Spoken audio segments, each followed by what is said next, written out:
Dios les bendiga, mis apreciables hermanos.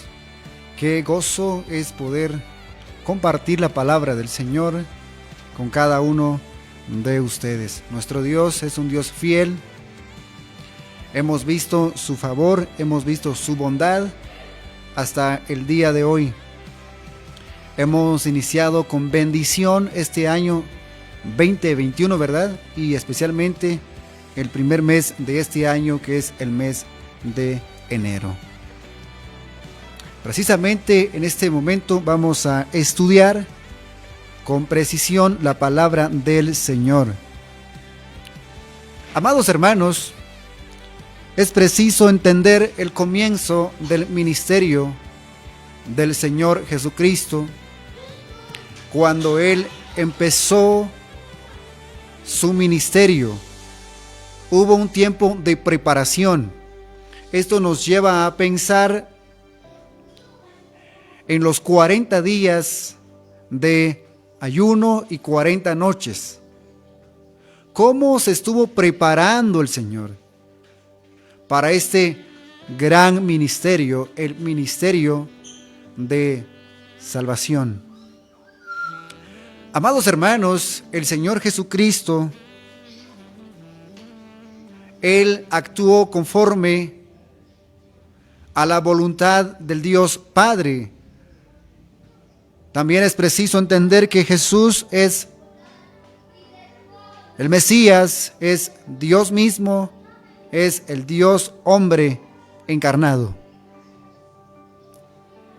con un solo propósito, con un solo objetivo: salvar a la humanidad que está perdido en pecado. En sus delitos y pecados es la expresión del apóstol Pablo. El Señor Jesús, antes de exponer el gran sermón del monte que inicia en el Evangelio de Mateo, en el capítulo 5, específicamente en el capítulo 5, y concluye en el capítulo 7, en el último versículo del capítulo 7, es decir, el versículo 29. 3 capítulos ocupó el sermón del monte.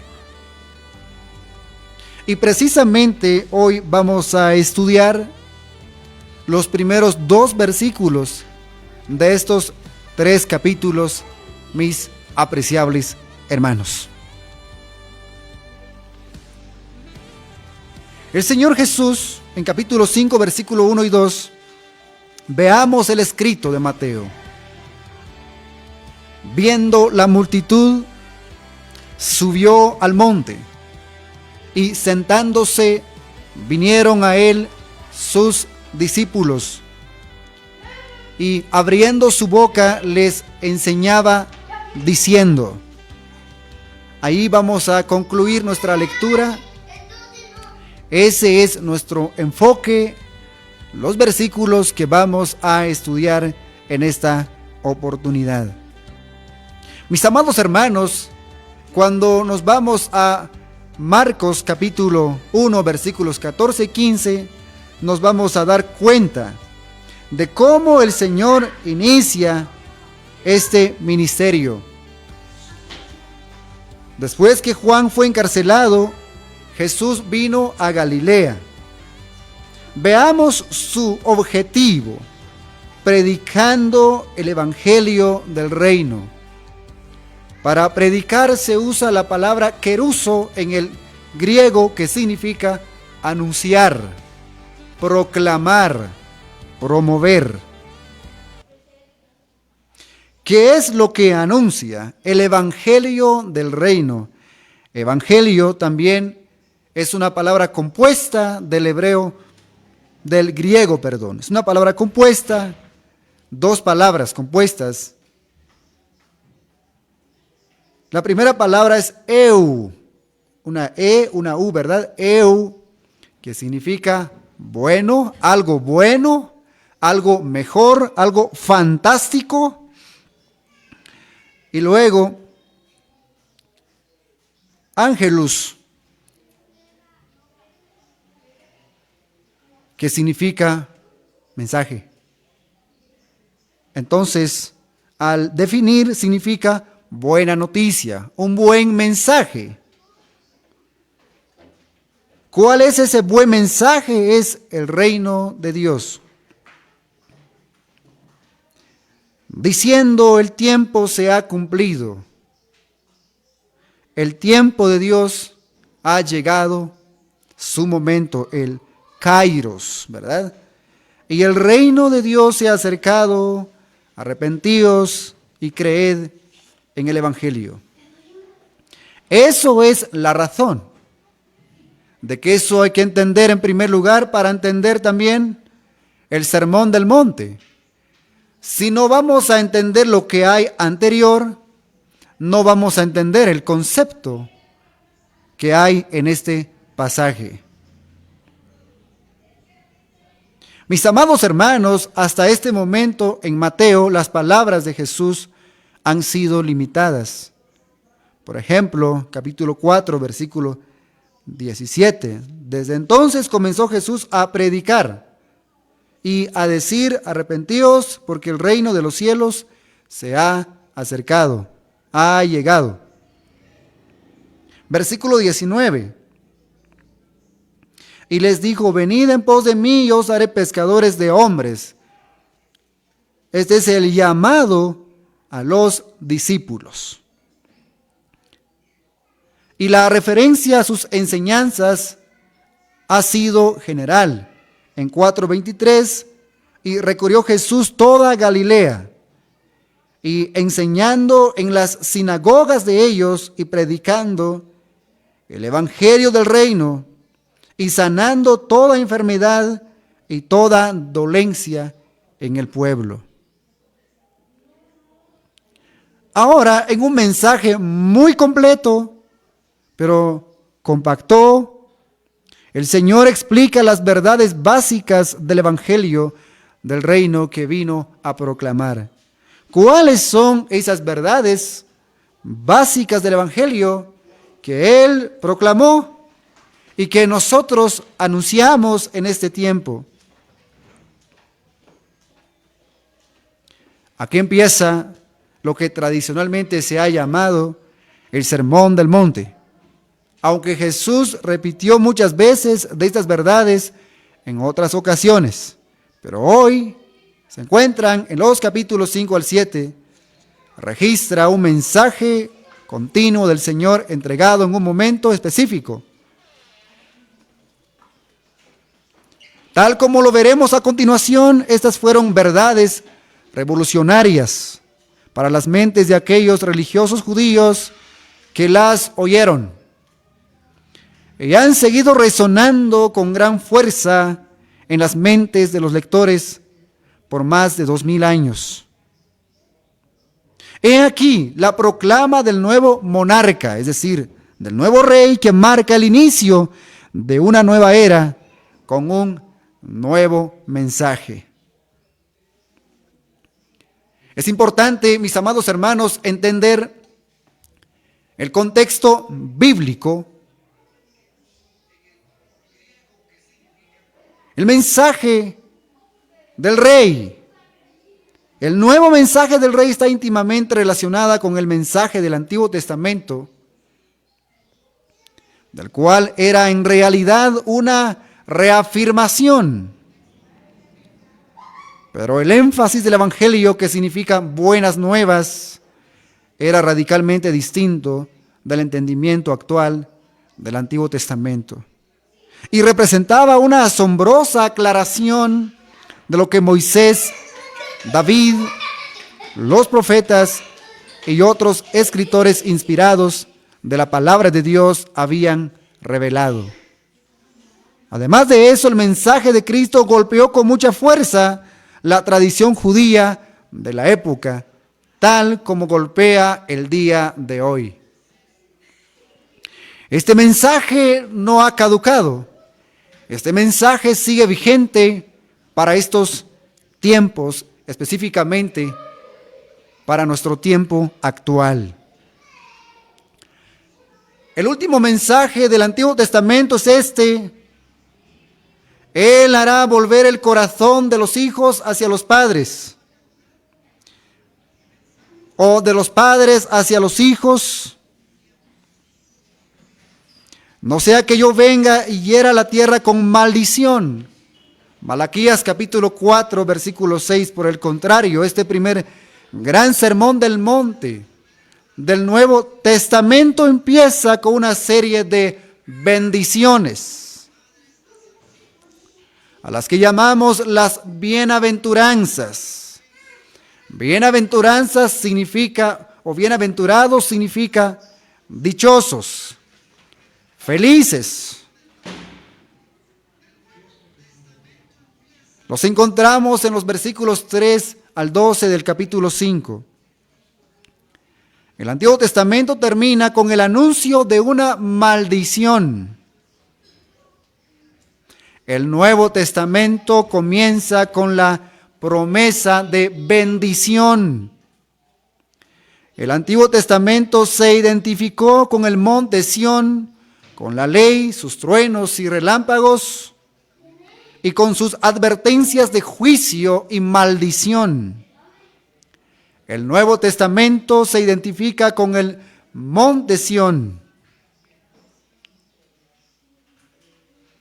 con su gracia, su salvación y sanidad, y con sus promesas de paz y bendición, tal como es expresado en Hebreos capítulo 12, versículo 18 al 24.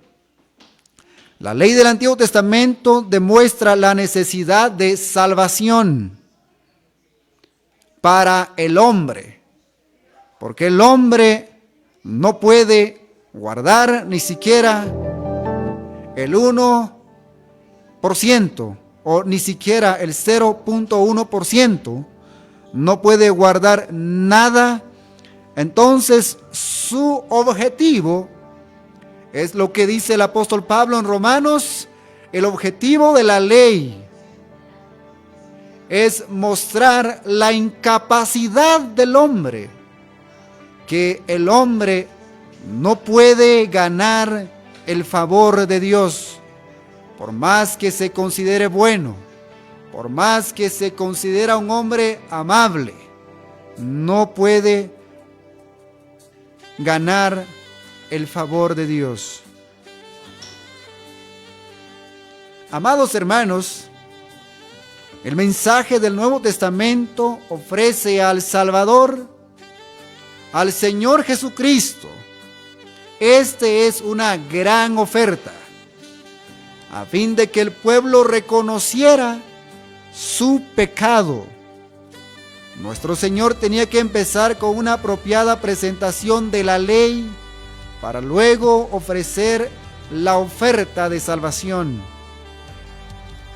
El Sermón del Monte aclara las razones de la maldición y muestra que el hombre no tiene justicia que pueda sobrevivir al escrutinio de Dios.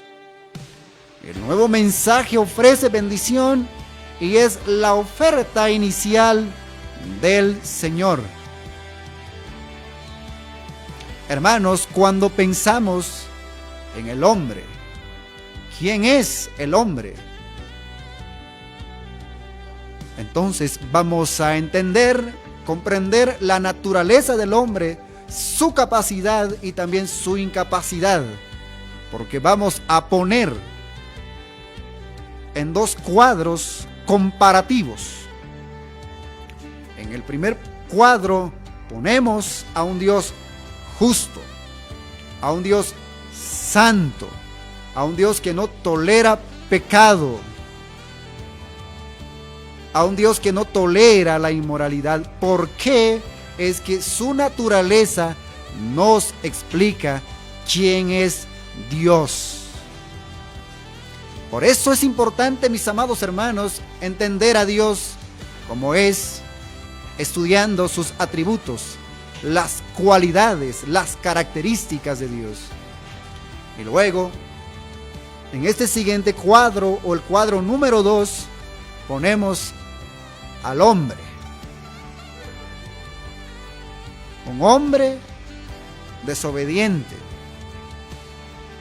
un hombre pecador, un hombre que no puede agradar a Dios. Y ponemos estos dos cuadros comparativos.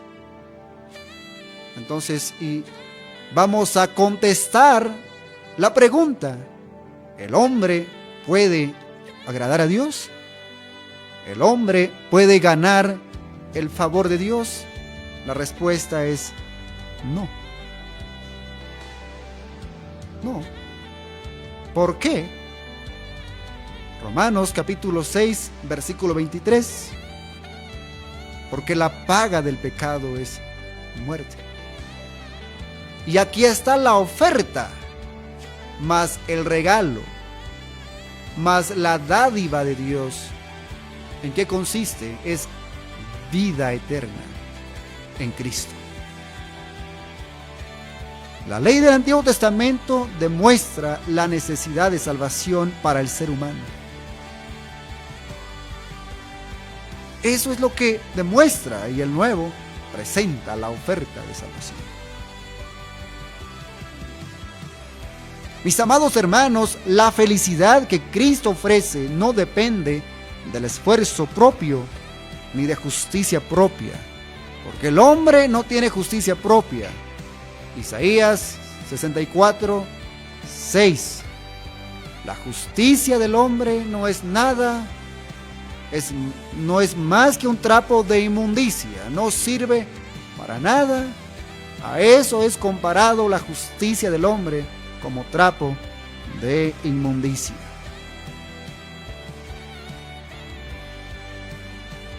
Sino de la nueva naturaleza que Dios da. Esta naturaleza la da el Señor. En el Hijo de Dios, el hombre llega a ser partícipe de la misma naturaleza de Dios, que se caracteriza por la justicia verdadera, y su consecuencia, bienaventuranza, significa felicidad. En Cristo participamos de la dicha de Dios mismo. Es el tipo y grado de satisfacción que Dios desea que sus hijos disfruten, la propia paz y felicidad que Él goza. En San Juan, capítulo 14, versículo 27, la paz os dejo, mi paz os doy. Yo no os la doy como el mundo la da. No se turbe vuestros corazones, ni tengan miedo. ¿En quién encontramos paz? Únicamente en Cristo. ¿En quién encontramos realización? Es en Cristo. No en lo que el mundo ofrece, no, es lo que Cristo ofrece al creer en Él. Por tanto, el Señor comienza con la oferta de bienaventuranza y luego procede a demostrar que la justicia humana no puede producirla. Tal como creían los judíos, la buena noticia es de bendición. La mala noticia es que el hombre no puede obtener dicha bendición sin importar arrogante moral o religioso pretenda ser. El Antiguo Testamento es el libro de Adán. Adán no solo fue el primer hombre sobre la tierra, sino el primer rey. Se le dio dominio sobre toda la tierra para someterla y gobernarla, tal como lo encontramos en Génesis capítulo 1, versículo 28. Se le dio la facultad de gobernar. Pero ¿qué es lo que pasó? Amados hermanos, es que ese primer rey, el primer Adán, cayó poco tiempo después de empezar a gobernar, tal como caen los gobernadores del mundo el día de hoy, los que les encantan la política. Empiezan bien los primeros días, pero después de unos cuantos días, de unas cuantas horas, empiezan a fracasar. Exactamente es lo que pasó con Adán. Su caída trajo una maldición, y la maldición con la que el Antiguo Testamento empieza y termina. Por ejemplo, en el capítulo 3, ¿verdad? Cuando el hombre, después de haber pecado, Génesis capítulo 3, ¿qué es lo que hizo este primer Adán? Se escondió de la presencia de Dios. Buscó cómo esconderse. La pregunta, ¿pudo esconderse ante los ojos del Señor? Según el hombre piensa que puede ocultarse ante los ojos de Dios porque no conoce quién es Dios. Cuando el hombre conoce a Dios, sabe que no puede esconder porque los ojos del Señor están en todo lugar. Y después que él cayó, también lo explica Pablo en Romanos capítulo 3 versículo 23, por cuanto todos pecaron, no alcanzaron la gloria de Dios. O la Reina Valera 60 lo expresa de esta manera: por cuanto todos pecaron, están destituidos o separados de la gloria de Dios. ¿Quién los separó? Él mismo. Se separó, se escondió, y luego Dios lo echa fuera. Qué triste es la realidad del primer monarca, ¿verdad? Del primer rey, que es Adán. Pero el Nuevo Testamento empieza con la presentación del nuevo hombre soberano. Y este nuevo hombre soberano es Jesús, aquel que no caerá y que trae bendición en lugar de maldición. El segundo Adán también es el último Adán, el postrer Adán. Y tras él no vendrá ningún otro gobernante, ningún otro soberano. El primer rey cayó, pecó y dejó una maldición. El segundo rey no tuvo pecado y deja una bendición. Tal como un escritor declara, el primer Adán fue probado en un hermoso huerto y falló. El último Adán fue probado en un desierto amenazador y triunfó. Puesto que el primer Adán era ladrón, fue expulsado del paraíso, pero el último Adán se volvió hacia un ladrón en una cruz y le expresó: hoy mismo estarás conmigo en el paraíso. Lucas 23:43. El Antiguo Testamento, el libro de las generaciones de Adán, termina con una maldición. El Nuevo Testamento, el libro de las generaciones de Jesucristo, termina con la promesa: no habrá más maldición. En Apocalipsis capítulo 22 versículo 3, no hay más maldición para la generación de Cristo.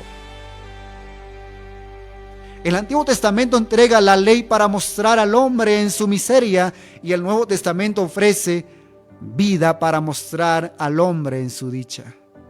En Jesucristo nace una nueva realidad en la historia. Un nuevo hombre, un nuevo rey de la tierra viene a revertir la terrible maldición del primer rey. El Sermón del Monte es la revelación magistral del gran rey y ofrece bendición en lugar de maldición para los que aceptan los términos de la verdadera justicia de Él. Solamente los que aceptan la verdadera justicia de Él. ¿Y qué pasa con los que no aceptan? Bueno, tienen maldición sobre ellos. La mayoría de las personas pensaban de la época de Jesús, esperaban antes que nada que el Mesías fuera un líder militar y político que los libraría del yugo de Roma y establecería un nuevo próspero reino judío que guiaría al mundo. Él sería más grande que cualquier rey dirigente o profeta en la historia. Después que de manera milagrosa Jesús alimentara a la multitud al otro lado del lago de Galilea, ¿qué es lo que pasó? El pueblo trató de apoderarse de él para hacerle rey. Esto lo relata el evangelista Juan en el capítulo 6, versículo 15. Pero ¿qué es lo que él hizo? Él se apartó de ellos, porque él no vino con el objetivo que ellos pensaban. Esta gente vio a Jesús como el líder esperado de un gran estado de bienestar en el que hasta las necesidades físicas rutinarias serían satisfechas, tal como proclaman los evangelistas, los predicadores y pastores del evangelio de la prosperidad del día de hoy. ¿Creen que el reino de Jesús es de este mundo? La respuesta para todos estos paisanos y amigos, no. El reino de Jesús no es de este mundo. No es un asunto meramente material, sino espiritual. Lo cierto es que Él va a reinar en el milenio, literalmente tal como gobiernan los hombres en este mundo. Pero todo es en su tiempo. Jesús no iba a dejarse confundir con ese tipo de rey. ¿Qué es lo que hizo? Desapareció ante la multitud. Más tarde, cuando Pilato le pregunta: ¿a quién? A Jesús. La pregunta es ¿eres tú el rey de los judíos? En Juan 18:33. El Señor contestó: mi reino no es de este mundo. Si mi reino fuera de este mundo, mis servidores pelearían para que yo no fuera entregado a los judíos, pero mi reino no es de aquí. Juan capítulo 18, versículo 36. El Señor Jesús es contundente en enseñar que su reino no es un asunto material. Su reino es el reino de los cielos. La idea clave del Sermón del Monte es que el mensaje y la obra del Rey son, ante todo, internas y no externas, y espirituales y morales en lugar de físicas y políticas. Aquí no vemos reforma social o política. La preocupación de Él radica en lo que los hombres son, porque lo que son determinan lo que hacen. Todo lo que soy determina lo que yo hago. Lo que soy, eso lo hago. Lo que soy dentro, eso hago por fuera. No cambia. Por eso en el versículo 8 del capítulo 5, Él dice: bienaventurados los de limpio corazón, porque ellos verán al Señor. Los ideales y principios en el Sermón del Monte son totalmente opuestos a los de sociedades y gobiernos humanos. En el reino de Cristo, las personas más exaltadas son las más humildes, según la estimación del mundo, y viceversa. Jesús declaró que Juan el Bautista era el hombre más grande que jamás había vivido hasta ese momento. Pero Juan no tenía posesiones ni hogar. Vivía en el desierto. Vestía una prenda de cuero y comía langostas y miel silvestre. No formaba parte del sistema religioso y no tenía poder económico, poder militar o poder político. Además de eso, predicaba un mensaje que a los ojos del mundo era totalmente irrelevante y absurdo, por cierto. Según la norma del mundo, Juan era un desadaptado y fracasado. Sin embargo, recibió mayor elogio del Señor. Creo que hoy, al escuchar el Evangelio de pocos hombres que se han comprometido con el Evangelio, a los oídos del mundo, los llama desadaptados y fracasados. ¿Por qué? Sencillamente porque ellos enseñan la naturaleza del Evangelio y el Evangelio. El reino de Jesús, los que son menos resultan ser más grandes incluso que Juan el Bautista. Mateo capítulo 11, versículo 11. Estos son descritos en este sermón como humildes, compasivos, mansos, con anhelos de justicia, misericordiosos, puros de corazón, pacificadores y perseguidos por la misma justicia que practican. Amados hermanos, hoy vivimos en un mundo donde se ha perdido la moralidad, donde se ha perdido el respeto. Ante los ojos del mundo, dichas características son distintivos de los perdedores. El mundo afirma. ¿Cuál es el pensamiento del mundo el día de hoy? Veamos. Hazte valer. Tú vales mucho.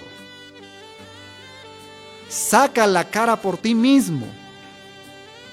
Enorgullécete. ¿De quién? De ti mismo. Ensálzate, defiéndete, véngate, sírvete. Esos son rasgos más valorados por los habitantes y reinos del mundo. Como por ejemplo los derechos del aborto que las mujeres pretenden tener, las mujeres llenos de pecado. Estoy diciendo mujeres pecadores. No estoy hablando en términos generales, estoy hablando de personas que andan en pecado y aman sus pecados. Por eso ellas dicen, tú vas a decidir por tu cuerpo. Entiendo, pero ellos están decidiendo por alguien más, que ya no es su cuerpo, una criatura ya no es de ellos. ¿Hacia dónde ha llegado el mundo? ¿Cómo señala la Biblia? El aborto es homicidio. Es pecado. Por eso Salmos capítulo 5, versículo 4. Vamos a consultar. Mejor es consultar y leer lo que la Biblia dice. Porque tú no eres un Dios que se complace en la maldad. Que hace el malo, no habitará junto a ti. Los insensatos no estarán delante de tus ojos. Aborrecen a todos los que hacen iniquidad. Destruirás también a los que hablan mentira, al hombre que derrama sangre o sanguinario y engañador abominará a Jehová. Porque es que Dios es justo y el hombre es pecador. También vamos a entender el contexto religioso en ese momento. Jesús vivió en una sociedad religiosa muy compleja que incluía a muchos profesionales religiosos. Esos profesionales conformaban 4 grupos principales: los fariseos, los saduceos, los esenios y los celotes. En este momento solo es necesario presentar, mis amados hermanos, a estos 4 grupos. De hecho, hay más, pero es importante poder ver a estos 4 grupos. ¿Quiénes eran ellos? Los fariseos, ellos creían, pensaban que la religión correcta constaban de leyes divinas y tradición humana. Veamos, constaba de leyes divinas y tradiciones humanas. No pareciera ser el día de hoy. Que la gente dice, obedecemos lo que la Biblia dice, pero también nuestras tradiciones. No, la Biblia son nuestras reglas, es nuestra regla de fe y nos enseña cómo debemos de vivir en medio de un mundo sin valores. Los saduceos se enfocaban en el presente. Ellos eran los liberales religiosos que descartaban la mayoría de aspectos sobrenaturales y que modificaban tanto las escrituras como la tradición, a fin de que calzaran en la propia filosofía religiosa que perseveraban. Los esenios eran ascetas que creían que la religión correcta significaba separación de la sociedad. Es decir, no hay que estar en la sociedad, nosotros somos los santos, vamos a habitar en tal lugar. Llevaban vidas austeras en regiones remotas y áridas tales como el Qumran, en la costa noroeste del Mar Muerto. Los celotes eran nacionalistas fanáticos que creían que la religión correcta se centraba en activismo político radical. Estos judíos revolucionarios menospreciaban a sus compañeros judíos que no tomaban las armas en contra de Roma. En esencia, los fariseos decían: retrocedamos. Los saduceos declaraban: avancemos. Los esenios manifestaban: escondámonos. Y los celotes gritaban: ataquemos. Los fariseos eran tradicionalistas. Los saduceos eran modernistas. Los esenios eran separatistas y los celotes eran activistas. Todos ellos representaban los mismos tipos principales de facciones religiosas que son comunes hoy día. Eso los hay, abundan el día de hoy. Pocos son los que enseñan la naturaleza y la realidad del Evangelio. Pero el mensaje de Jesús no tenía nada que ver con ninguna de esas tendencias. Y el mensaje del Evangelio el día de hoy no tiene que ver nada con esas tendencias, con esos pensamientos de hombres. Los fariseos les dijo que la verdadera espiritualidad es interna, no externa. A los saduceos les declaró que las cosas se hacen a la manera de Dios, no a la manera del hombre. A los esenios les explicó que lo que él pide es asunto del corazón, no del cuerpo. A los celotes les expresó que la situación tiene que ver con adoración, no con revolución. La idea central del mensaje de Jesús a cada grupo y a cada persona de cualquier creencia o inclinación era que el camino de su reino es primero y ante todo un asunto del interior, es decir, del alma. Ese es el enfoque central del Sermón del Monte. La verdadera religión en el reino de Dios no es una cuestión de ritualismo, no es una cuestión de filosofía, de ubicación o de poderío militar, sino de actitud correcta hacia Dios y las demás personas. El Señor lo resumió en estas palabras: os digo que si vuestra justicia no fuere mayor que la de los escribas y fariseos, no entraréis en el reino de los cielos, en Mateo capítulo 5 versículo 20. ¿Por qué mayor que la de ellos? Lo que está tratando de decir, que si la justicia de ellos se basa en la justicia de Cristo, van a entrar. ¿Por qué? Porque es por Cristo. Hermanos, el mensaje, la importancia del Sermón del Monte o del mensaje del Evangelio, a la luz de las verdades anteriores podemos ver al menos 5 razones, como cuáles, de por qué el Sermón del Monte es importante. Número 1, muestra la absoluta necesidad del nuevo nacimiento. Es lo que el Señor Jesús le dijo a Nicodemo en Juan capítulo 3. Es necesario nacer de nuevo, versículo 7. ¿Por qué? Porque con la vieja naturaleza no se puede entrar en el reino de los cielos. Porque la vieja naturaleza es humana y con inclinación al pecado, es su naturaleza. Por eso, el que nace de nuevo va a entrar en el reino de los cielos. Es el requisito. Sus normas son muchísimo más elevadas y exigentes como para ser cumplidas por medio del poder humano. Solo aquellos que participan de la naturaleza de Dios a través de Jesucristo pueden cumplir tales exigencias. Las normas del Sermón del Monte van mucho más allá de las leyes o de la ley de Moisés, ya que exigen no solo acciones justas, sino actitudes justas. Demandan no solo que los hombres hagan lo correcto, sino que sean rectos. Ninguna parte de la Biblia muestra más claramente la desesperada situación del ser humano sin Dios.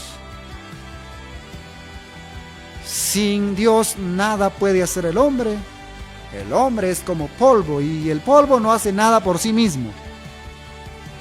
Número 2, el sermón tiene la intención de llevar al oyente a Jesucristo como la única esperanza que el hombre tiene de cumplir las normas de Dios. Si no puede vivir de acuerdo a la norma divina, necesita un poder sobrenatural que le permita hacerlo. La respuesta apropiada al Sermón del Monte lleva a Cristo, únicamente a Cristo. Hebreos 12:2. Puestos los ojos en Jesús, el autor y consumador de fe.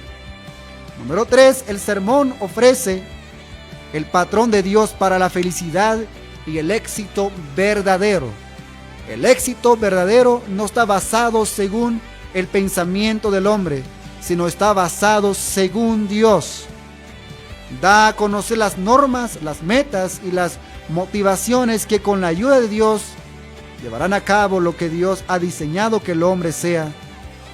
Aquí encontramos el camino del gozo, la paz y el contentamiento. ¿En dónde? En Cristo. Número 4. El sermón es quizá el mayor recurso bíblico para testificar a fin de alcanzar a otros para Cristo. Un cristiano que personifica estos principios de Jesús será un imán espiritual que atraerá a otros al Señor, quien les dará el poder para vivir como ese cristiano vive. La vida obediente a los principios del Sermón del Monte es la herramienta más grande para la iglesia tiene para evangelizar. Número 5. La vida obediente a las máximas de esta proclamación es la única existencia agradable a Dios. Esa es la razón más exacta y más exaltada del creyente para seguir la enseñanza de Jesús, que es del grado de Dios.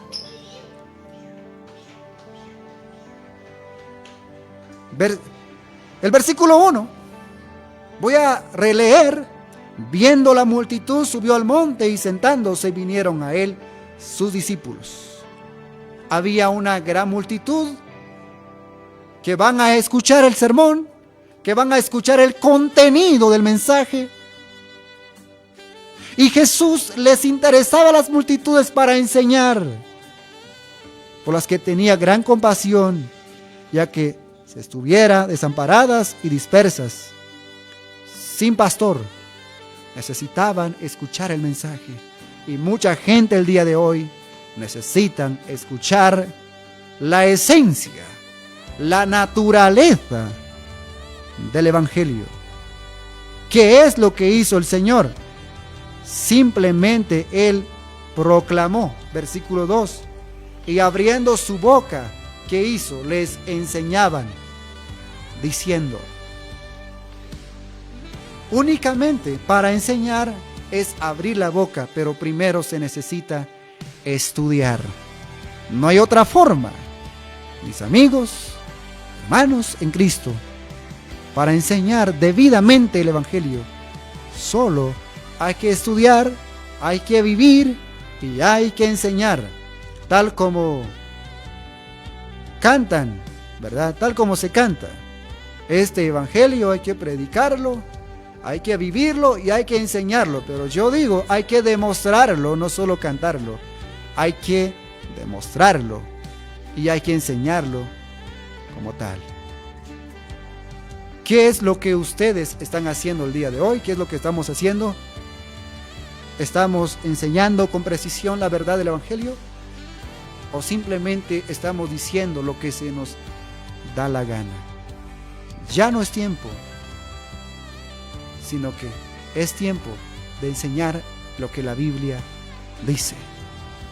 Únicamente lo que la Biblia dice, y quitamos todos los pensamientos que piensa el hombre.